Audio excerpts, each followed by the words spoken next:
What's up, you guys? Welcome to the BTS reviews. Today we are going to be talking about Mad Max Fury Road and its upcoming prequel Furiosa, what we know about it so far, but also breaking down Mad Max Fury Road from a filmmaking perspective and also talking about what made that movie so great to begin with and why it deserves a prequel. Let's get into it.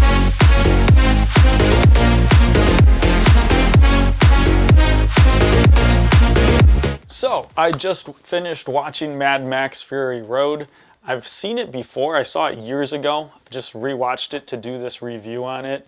And I was blown away by the movie all over again.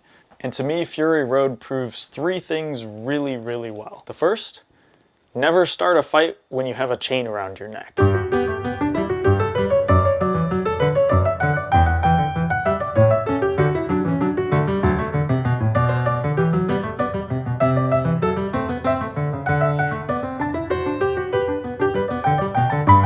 Secondly, behind the back shots of Tom Hardy always look sick.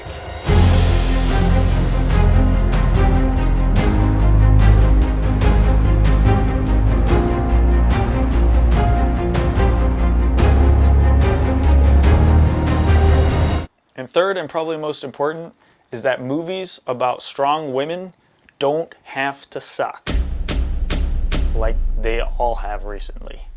Now, Mad Max Fury Road is directed by George Miller. He's the original director of all the old original Mad Max movies dating back to the late 70s, early 80s. Fury Road stars Tom Hardy and Charlize Theron.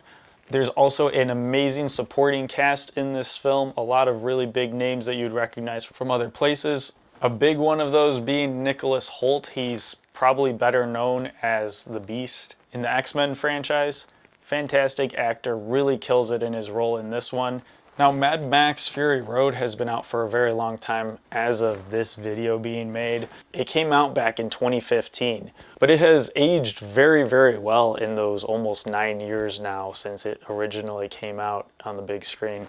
And I think the reason for that goes back to just how it was made from the very beginning. I just want to talk about the technical aspects of the movie that have made it so great and helps it stand up so well to us today as a cinematic masterpiece. Now, this goes back to the director.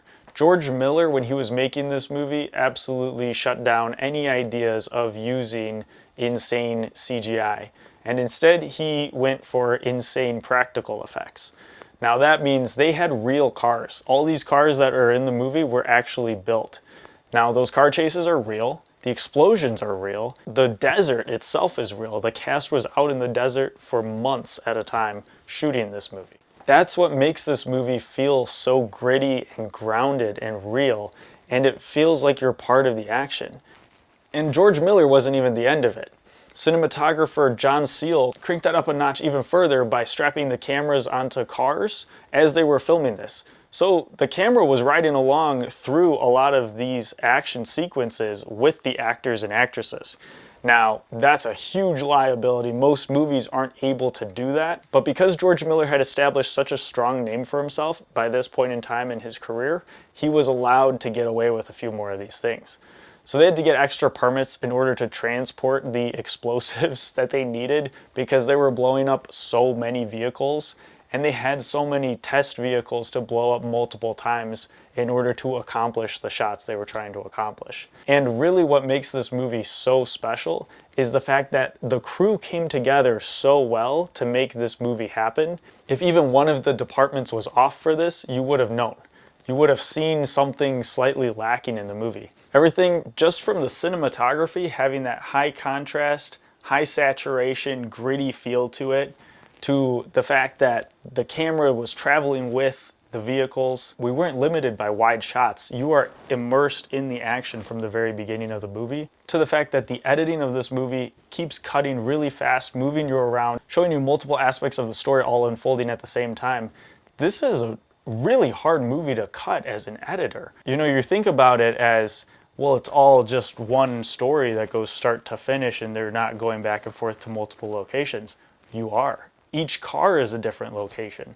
So the editing and the balancing of that editing and keeping it pacing-wise from being just an action movie to giving tonal breaks in the middle of the movie to where people can catch up and your eyes get a little bit of a break. You're not constantly cutting really fast where it's exhausting. Think about the Taken movies for a minute.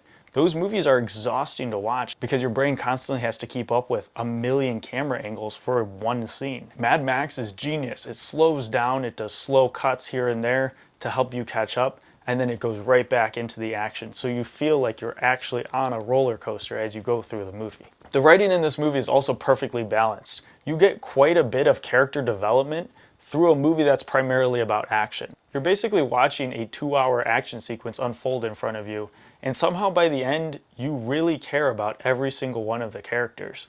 There were people crying in the theater when this movie first came out, and it was wild because it's just an action movie. You wouldn't think that it would stir up those kinds of emotions, but you actually can get latched onto the characters with how well it's written and directed. And lastly, the sound in this movie is on point.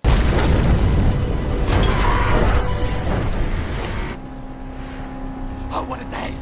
What a lovely day! If you don't watch this movie with a proper theater setup, you may miss out on this aspect of it. But the Dolby surround sound that's crafted into the sound mixing of this movie, additional to the fact that they really captured the effect of how large these vehicles were.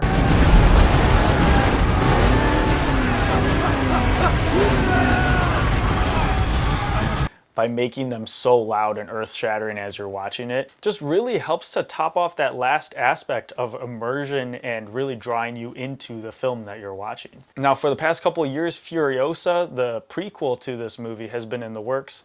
That will be focusing on Charlize Theron's character from Mad Max Fury Road. Now, of course, Anya Taylor-Joy is actually taking over the role of Furiosa in the prequel.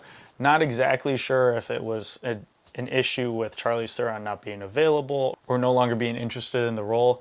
Either way, Anya Taylor has some massive shoes to fill, but she's very capable. I'm very excited to see how she does as Furiosa in the prequel, especially alongside Chris Hemsworth as the villain character for the film. I can't wait to see what George Miller's cooked up in the prequel movie.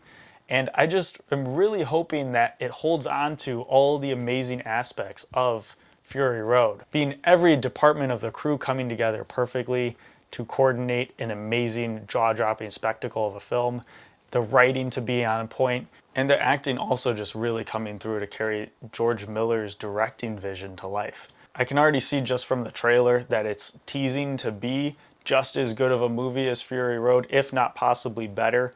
Fury Road has been on my top 10 list for years and years, ever since I watched it when it first came out. And I just really can't wait to see what George Miller has waiting for us next. Alright guys, that's all my thoughts on Mad Max Fury Road. If you have any additional thoughts or comments, please comment below. Let me know what you thought about Mad Max Fury Road, and if you're excited about Furiosa, or if you think that they should have just ended it with Mad Max Fury Road and never gone back. Please subscribe for more content like this. I'll be reviewing movies every week, as well as I'm going to mix in a few TV shows as well. I'm watching Succession now. I'm a little late to the party on that one, but I'm loving it so far. Can't wait to do a review on that. I want all of you to have a say in how these reviews are made.